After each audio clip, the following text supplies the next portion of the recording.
Wow, what's up? This is Platinum No Limit Rap Artist, Mr. Serv-On from the Historic No Limit Records, man. And I'm coming up next. Only Touch Greatness podcast, man. Trust me, if you're not touching this podcast, you're not touching greatness, bro. Right. And it's crazy, man, because, Glow, man, shout out to Glow, man. She's very humble and Yeah. very real, man. She's another real person. Like, I'm over here thinking, right? So I've been wanting to talk about this. Acting. Big, no, Big Ed.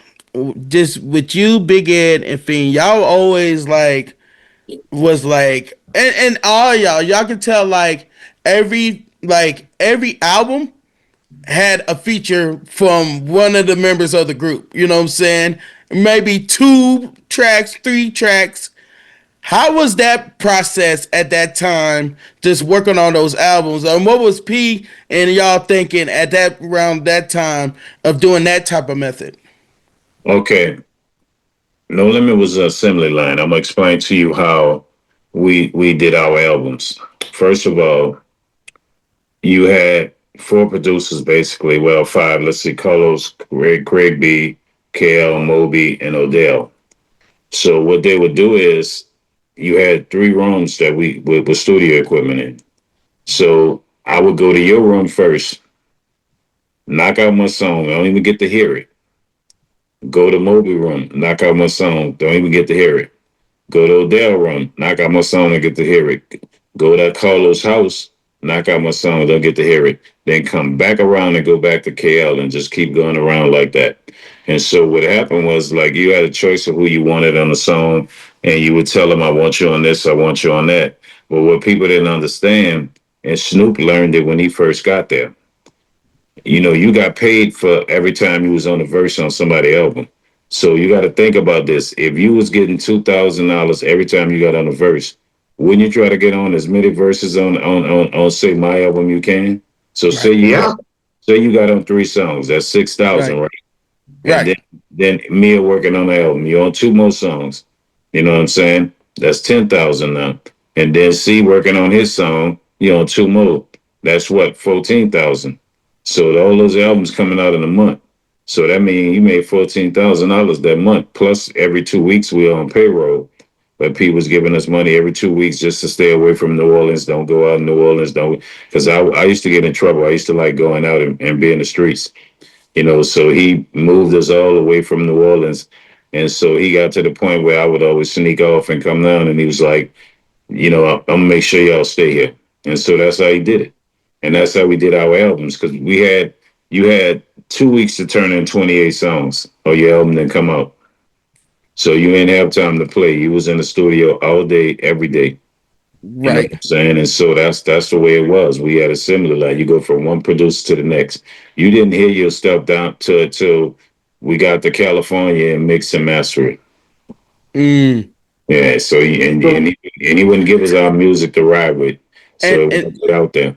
and it's crazy how that process is all because it's just because just listening as a fan and as a just consumer of music, we'd be like, yo, man, they always it's always something about again another album. You know what I'm saying? Like it has you thinking like, oh yeah, and then the city covers and all that just got you glued, and then you see the back of it, and you already knew like, okay, we know this is gonna be fire because we already heard y'all on the last project. So I See, seeing but y'all see on what it there again, it but was what just it was like, about what it was about is strategic. It was military. So if say Jay-Z was coming out, P is coming out that day. Then next week, and say Jay Z did 300,000 the first week.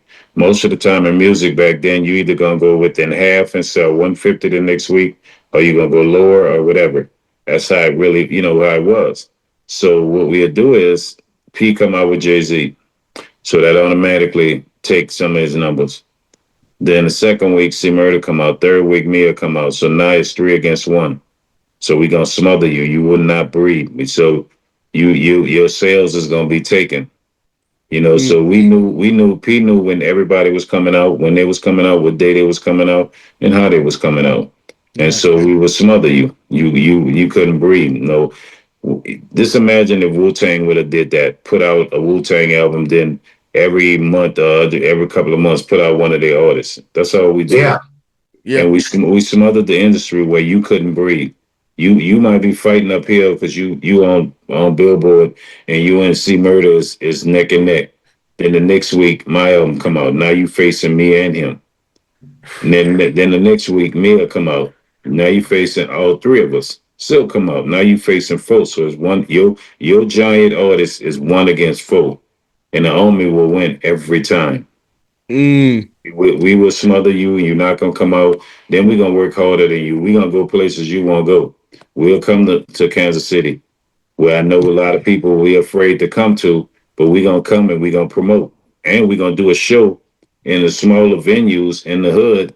You know what I'm saying? Because now when we leave from there and we survive, we got that whole hood now. Because they know they came to see us. They came perform for us. So we knew that. We knew they was not a lot of people in rap felt entitled, especially New York artists. Is like, I'm from New York. My album come out in 6 months. Within 6 months, we beat them put out 12 albums. While Now they you got just sitting to, there. Yeah. so so we changed the game. All that, taking 6 months or to a year to do your album. Nah, we got you. So now you're gonna come out and you facing the Army. You come out in 6 months. You come out now. You looking at 10 artists with albums out. So And a street you team can't with fight it, it. right? And then we had a street team, and the way our street team was like, okay, y'all two. You know what I'm saying? You in Kansas City, here in Vancouver. At the time, the box was out, right? So what we'll do is, I'm like, I know you, so I'm gonna be like, I'm gonna call you in Kansas City. Like, man, what's your phone bill like? And you might say, man, $75, right? You had the house phones then. Right. 75. Okay, I'm gonna send you $375, and then I'm gonna send you the posters and then promo CDs, right? Pay your phone bill with 75. So your phone bill paid. Now you got extra 75 in your pocket. Then I'm gonna tell you take 75 more, right? And you order about it all day, all day. So whenever they look up, all they're saying is I'm about it, I'm about it, I'm about it, I'm about it. Then we're gonna send you some T-shirts, and we're gonna send you some more money, and we're gonna tell you when you go under them bridges, all them people that are homeless, go give them about a T-shirt, and you give them at least $25, $30 to eat. Now I want you to think about this. This is the logic behind it. Now, the song might not be playing on the radio, but we done bought radio ads. So if you're riding in your car, and this is called mental, and mental, basically mental lockness. Like when you lock somebody up mentally. You know what I'm saying? And program you. If you're driving in your car and you get to under underpass, so the overpass, and you hear this commercial, I'm about it. Then you look up and you look over and there's somebody, because somebody homeless gonna wear the same shirt every day. You look up and you see I'm about it, Master P cross his chest. And then you hearing about it. Then you see it. Then you go to the next corner.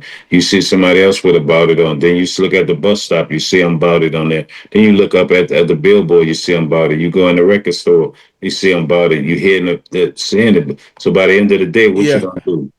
I'm going to check. Curiosity. There it is. That was it. Yeah. Let's see what this is about. And you're in a place where they're selling it, and you're like, oh, that's the thing I just saw. And you buy it. And So then there's the movie. see, And then there's the movie. everything was strategic, bro.